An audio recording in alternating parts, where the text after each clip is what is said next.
On va aller à la parole de Dieu, à Ésaïe 61, 1. Et la parole dit, la parole déclare, l'Esprit du Seigneur, l'Éternel, est sur moi. Car l'Éternel m'a oint pour porter de bonnes nouvelles aux malheureux. Il m'a envoyé pour guérir ceux qui ont le cœur brisé, pour proclamer aux captifs la liberté et aux prisonniers la délivrance, pour publier une année de grâce de l'Éternel et un jour de vengeance de notre Dieu pour consoler tous les affligés. Amen. Amen. Là, Jésus-Christ, il est revenu à sa ville natale, Nazareth. Et comme il allait tous les samedis du sabbat, il a ouvert la Bible. Et il a lu Isaïe 61. Et là, il a dit, là, ça s'accomplit. Jésus-Christ, il a accompli ça. Il a accompli. C'est pour ça qu'on est tous. Il y a des gens qui étaient captifs, qui ont été libérés. Les gens qui sont en prison aujourd'hui, il va avoir la liberté dans cet endroit. Qui veut avoir la liberté dans cet endroit? Amen. On a tous besoin de liberté. On a tous besoin de savoir où sont les prisons cachées qu'on a. Quelque part, ton âme, il a dans une prison. Et aujourd'hui, on va prêcher sur les prisons, les différentes prisons et captivités où il y a mon âme. Amen. Ma soeur, elle était dans le même esprit, elle a vu comme les gens dans les prisons, ils souffrent.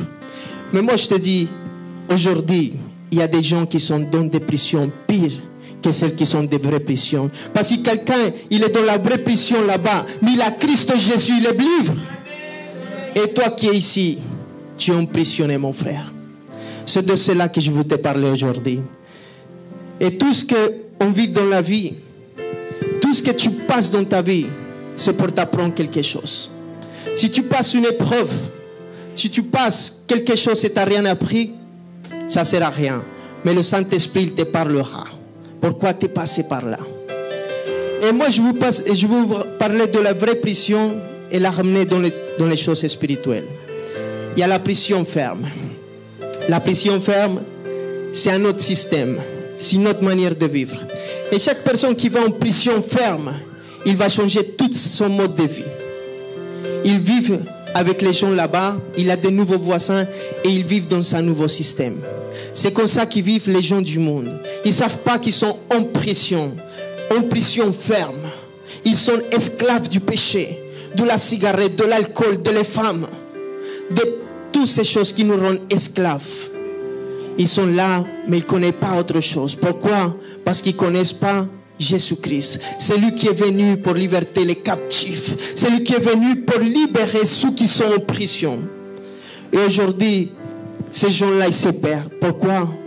Parce que personne ne les a prêché le nom de Jésus-Christ. Aujourd'hui, toi, tu peux ramener la liberté. Tu peux aller ressusciter des morts. Ce n'est pas juste de ressusciter quelqu'un qui est vraiment mort, mais tous ceux qui sont dans le monde, ils sont morts dans le péché. Il faut aller les ressusciter. Il faut aller libérer. Parce que toi, tu es roi. Tu as le même esprit qui a ressuscité Jésus-Christ. Il opère en toi aujourd'hui. Amen.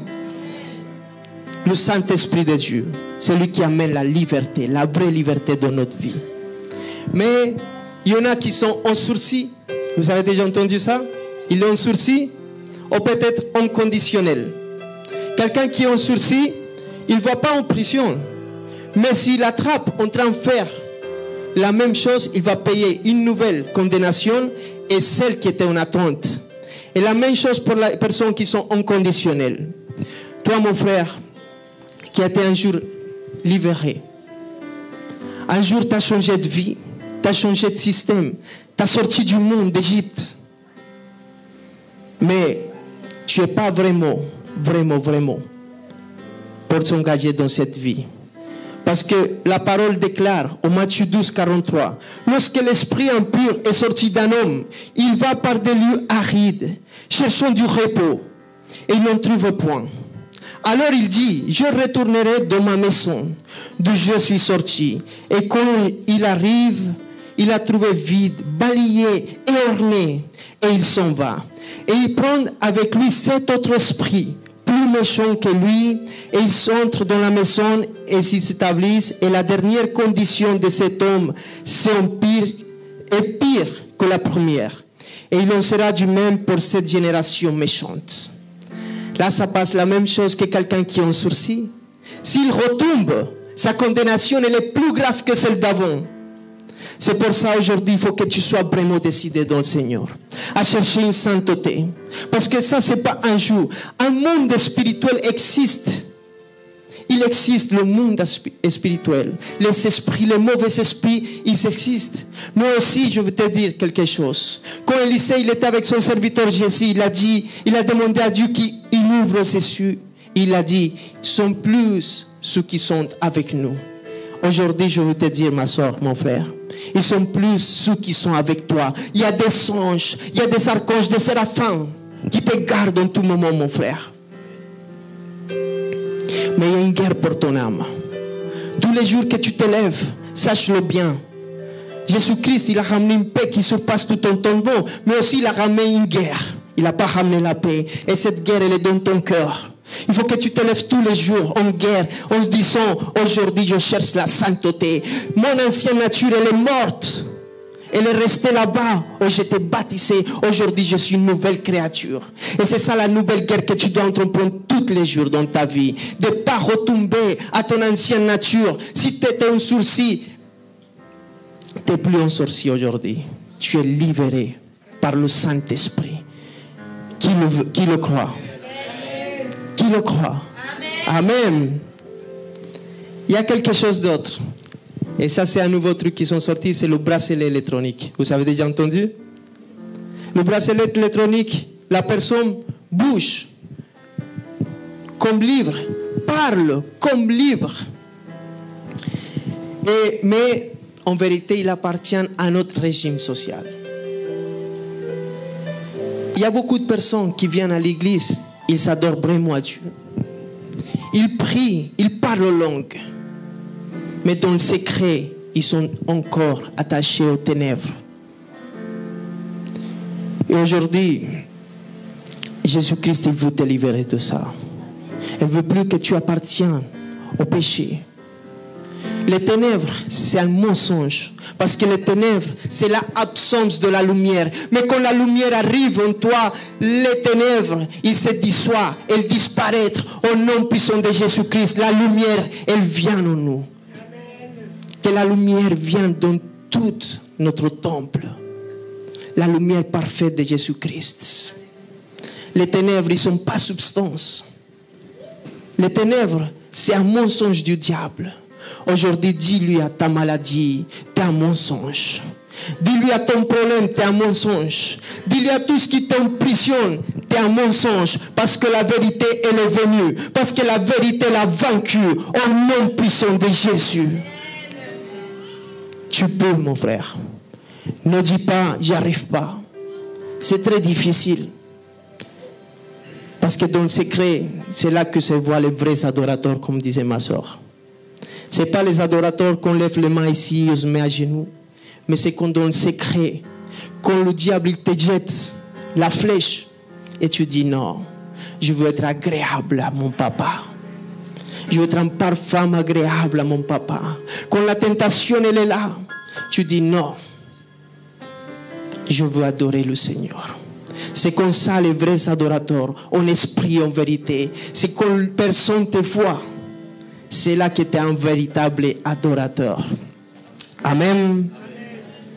La parole de Dieu déclare au Marc 2:1, verset 1 jusqu'au 5. Il dit, quelques jours après, Jésus revient à Capernaum. On apprit qu'il était à la maison.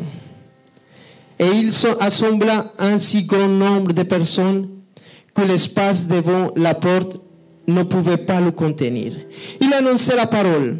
Des gens viennent à lui, amènent un paralytique porté par 4 hommes. Comme ils ne pouvaient pas l'aborder à cause de la foule, ils découvriront le toit de la maison où il était. Et ils descendent par cette couverture, le lit sur lequel le paralytique était couché. Jésus, voyant leur foi, dit au paralytique, mon enfant, tes péchés sont pardonnés. Amen. Jésus-Christ, il a vu la foi de ces hommes. Il a vu la foi. Mais il n'a pas dit, ta foi t'a sauvé. Il a dit, tes péchés te sont pardonnés. Et beaucoup d'entre nous, on a commis des péchés. C'est vrai? Mais cette maladie, cet stagnement, parce que le paralytique, il était emprisonné. Il ne pouvait pas bouger. L'ennemi lui disait, regarde, les autres, ils dépendent de personne, mais toi, même pour manger, tu dépends de quelqu'un d'autre. Pour arriver à Jésus, il faut que quelqu'un t'amène. Et tu es stagné, tu es emprisonné à cause de ce péché. Pourquoi? Parce que tu ne te sens pas digne d'adorer le Seigneur. Parce que tu crois que tu n'as pas été pardonné. Mais aujourd'hui, je viens te dire, mon frère, je viens te dire, ma soeur, il n'y a pas un seul péché que le sang de l'agneau ne puisse pas pardonner.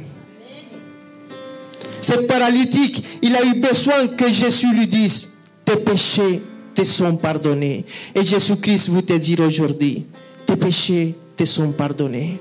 Et tu es digne.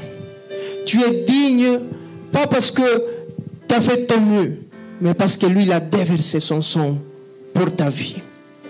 Rentre dans sa présence.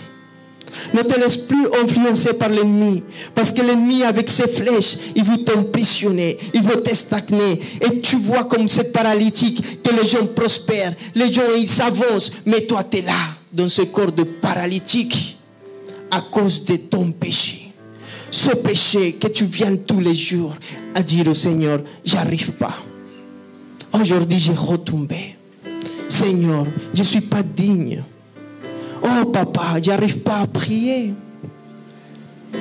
Parce que ce péché, il t'a paralysé. Le Seigneur aujourd'hui vient te dire, lève-toi et marche. Lève-toi et marche. Lève-toi et marche. Et va dans la direction où Christ Jésus va t'amener. N'aie plus peur, mon frère.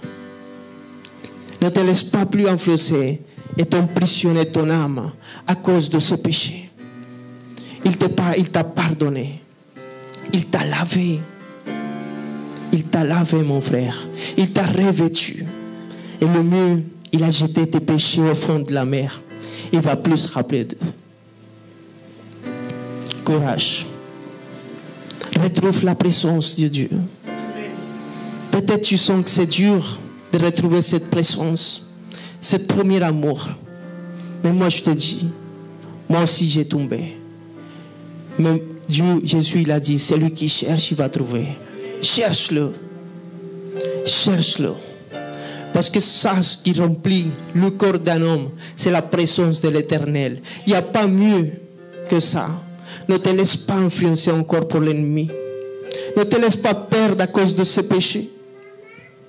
Ne te laisse plus emprisonner. Mais lève-toi et marche aujourd'hui. Prends les bonnes décisions. Cherche la sainteté. Cherche la sainteté du Seigneur. Lève-toi et cherche sa face. C'est difficile. Mais quand ça va arriver, le Saint-Esprit va descendre comme un feu dans ton cœur. Que personne pourra l'éteindre. Tu ne pourras plus t'arrêter de parler de son nom. Tu ne pourras plus t'arrêter de parler de son nom. Ne te laisse plus te paralyser par ce péché. Il l'a pardonné. Amen. Amen. Joseph. Qui connaît Joseph? Tout le monde sait qu'il a été en prison. Il a été rejeté par ses frères. Il a été lancé dans une cisterne. Il a été vendu comme esclave. Et après, il a été trompé par la femme de Potiphar. Et il allait dans une prison. Et beaucoup d'entre nous, on se dit, pourquoi je suis dans cette situation? Dieu veut te montrer quelque chose. Dieu veut que tu pardonnes. Je sais, il fallait qu'il voie la prison où il était pour pouvoir pardonner ses frères. Parce que lui, il était un homme. Il a dû souffrir les coups quand il était esclave qu'ils l'ont donné. Parce qu'ils l'ont vendu comme esclave. Il avait mal de voir ses propres frères l'avoir vendu. Et aujourd'hui, Dieu veut te dire, il faut que tu pardonnes. Parce que le pardon, c'est une pression dans ta vie qui ne te laissent pas avancer. Il faut que tu pardonnes tes frères, ta famille. Celui qui a abusé de toi, qui t'a violé. Celui qui t'a fait du mal dans ta vie. Cette femme ou cet homme qui t'a trahi. Il faut vraiment que tu le pardonnes aujourd'hui. Je sais, il est parti en prison. Pour qu'il voit la prison spirituelle où il était. Beaucoup de nous, on est dans ces prisons-là. Dans des prisons obscures, on ne trouve pas la sortie. On n'arrive pas à pardonner celui qui nous a fait du mal. Je sais que le Saint-Esprit est en train de te parler à ce moment-là. Il veut t'amener là où ton âme il est captif là. Cet morceau de ton âme, qu'il reste pour te libérer. Je veux que tu commences à penser vraiment où ton âme elle est captive. Parce que je sais, il a dû passer par là pour voir qu'il devait pardonner. Le manque de pardon, c'est une grande prison dans ta vie. Aujourd'hui, Jésus-Christ, il vient te dire, je suis venu pour libérer les captifs. Et le Saint-Esprit aujourd'hui, il est en train d'opérer dans ta vie. Il est en train d'ouvrir ces prisons-là. Il est en train de te sortir de la captivité. Dispose ton cœur aujourd'hui. Et là où tu es, commence à penser à cette personne-là qui t'ont fait du mal. Et pardonne-le. Parce que tu es dans une prison. Pardonne. Aujourd'hui, c'est le jour. Pas demain. Demain, la mort peut venir frapper dans ta vie. Aujourd'hui, il faut que tu sortes d'ici transformé. Tu sais, José, il a dû pardonner ses frères.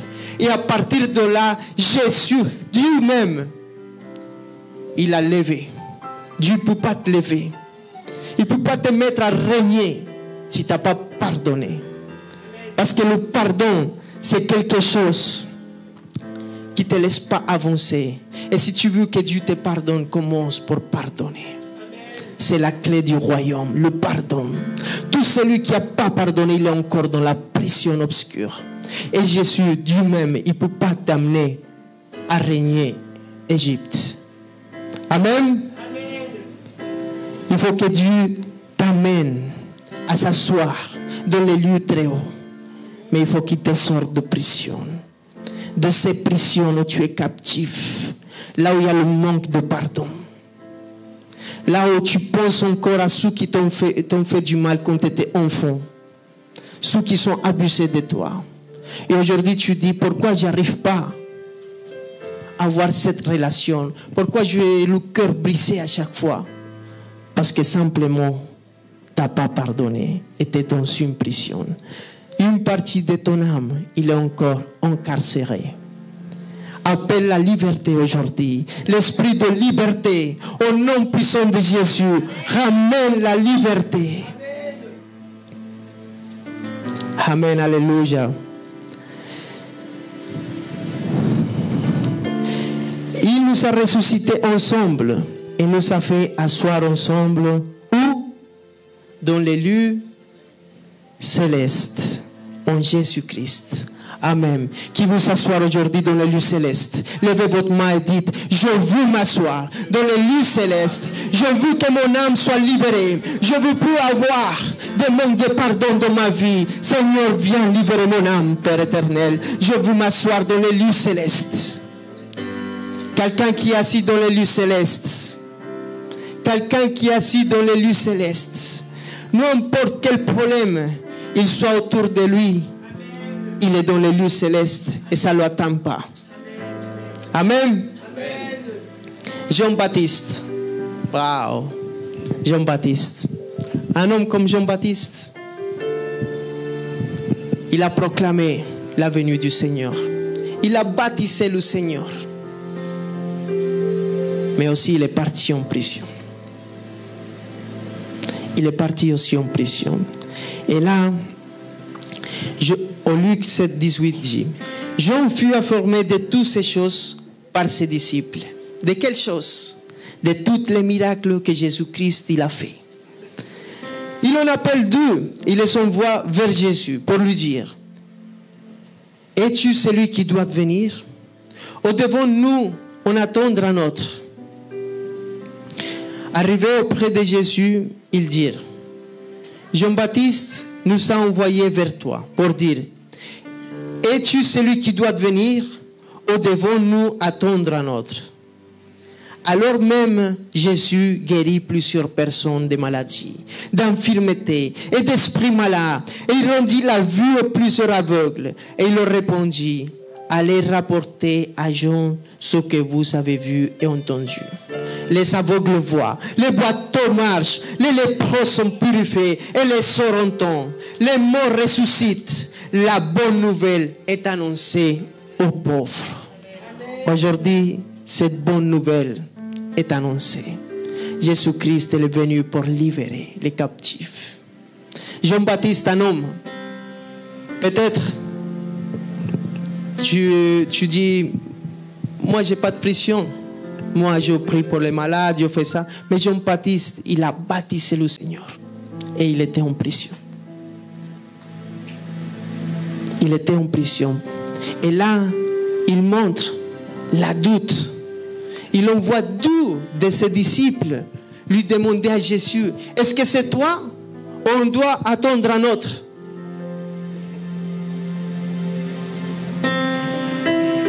Dieu, il a montré sa pression. Il a douté.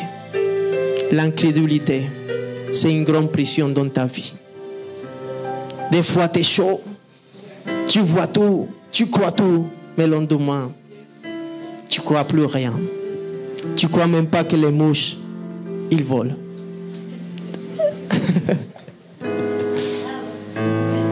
Le doute, c'est une pression. Mais aujourd'hui, on est venu proclamer la bonne nouvelle. Que les boiteux, ils marchent. Que les aveugles, ils voient. Alléluia. Et les morts sont ressuscités dans le nom précieux de Jésus-Christ. Amen. Sors de l'incrédulité.